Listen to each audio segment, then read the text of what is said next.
This is James Alex from Beach Slang, and you're watching AMBY.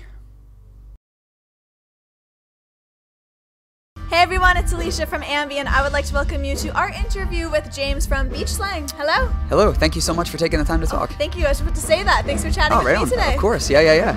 You've hit the road with Minus the Bear, who are hearing a little bit in the background, sounding fantastic. How's everything going down? It's awesome. Yeah, they're just like, obviously being a great band, they're just like the sweetest human beings in the world, you know, taking care of us, making sure we're fed every day. Yeah, they've been awesome. It's really cool. I've said this thing before, like rock and roll's this weirdo thing that where like heroes kind of become friends, you know, and that's 3 weeks into it, like that's happening, and it feels really sweet. It's awesome. Yeah. Well, something that's really cool for this tour is you were using a guitar from Paul Westerberg from The Replacements. Yeah. Yeah, you're geeking out about that pretty hard. Tell me how that came to be. Yeah, it's pretty rad. So it starts really sad, but it gets so much better. So we were on our last full U.S. tour. The last date was in Austin, and the last night our van got broken into and all our guitars got stolen. So we had toured with Tommy Stinson before from the Mats, and so he writes that day and he's like, well, I've got something for you that might help. And I get home and it's Paul Westerberg's guitars there.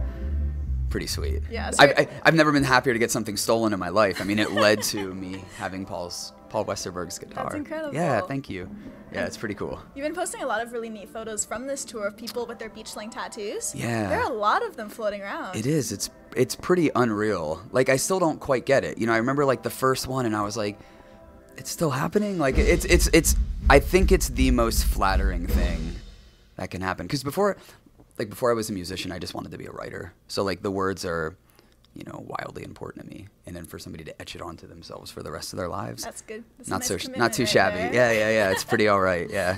Well, before this, you were at South by, where you had an amazing experience that I'm super jealous of, and that's that you got to. He's freaking out already. Just wait till you hear this. You got to watch Big Star Soundcheck. Yeah. Bring me into that. Like, what was that like? It was unreal. So Ken Stringfellow from the Posies and Big Star, we've just become friends. I did an interview once, and it was like 5 90s albums that should have been massive, and I spoke about Frosting on the Beater by the Posies, and he just reached out to me, sweetest human being in the world. So Big Star's third happening at South by, he saw that we had our spin show, and he knew I wouldn't be able to come to the Big Star show, knew it was going to break my heart, so he invites me to the sound check, and it's literally a show to no one. Yep. Big Star in a church with a string section. I mean, I did cry a little bit. It was just the most beautiful.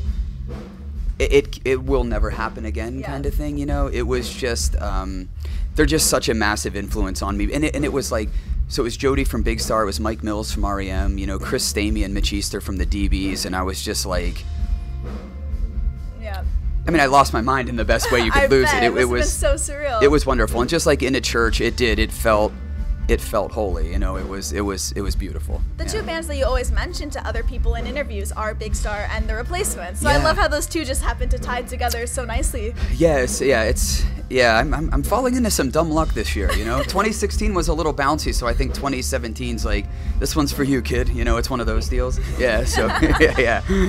You posted a photograph saying that Quiet Slang LP1 is in the works. So how is everything coming along? People are stoked. It's fantastic. I just finished tracking before this tour, so it's just me, a pianist, and a cellist, and I'm wildly excited about it. I think it's going to be coming out in the summer. It's sort of like my approach with writing beach slang songs is sort of, it's me trying to be the Replacements, I suppose, right?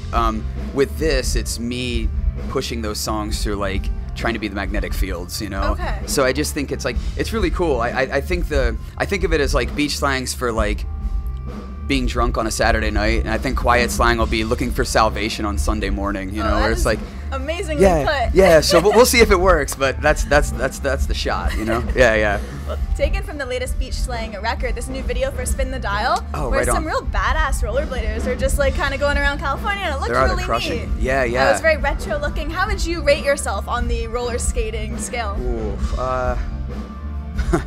A solid 1.5 to 2. I mean, like, I love it, but I'm kind of terrible at it, you know. But we're gonna go to that shop in Long Beach, and Charlie and I are gonna buy some vintage roller skates from there. Nice. Yeah, so it'll be cool. That's awesome. But but roller skating's kind of like bowling. Like, if you're bad at it, it's still pretty good time, Pretty you know. fun. So I excel in those sports, you know. Those, like as long as you have your knee pads on, like, oh, precisely. you were good to go. Precisely, yeah. You recently released a mixtape which features some really cool renditions of bands like the Jesus and Mary Chain, Modern Lovers, the Candy Skin. So how did you go about choosing which bands you wanted to put your spin on? Yeah, that's a tough one, right? So the goal is to do 2 of those a year, so I'm constantly keeping a list of like songs, right? Okay. And then it's just like when the time comes, it's just like what 5 are resonating the most with me, and I feel sort of hang together as a collected little mixtape, you know? And those were the 5 that just sort of felt right this time, you know? Yeah. If you could have any artist cover one of your tracks, who would you love to see do so? Well, I'll go with the obvious answer. I mean, Paul Westerberg, you know? Okay. Yeah, because he would just make it so much better, you know? So, yeah.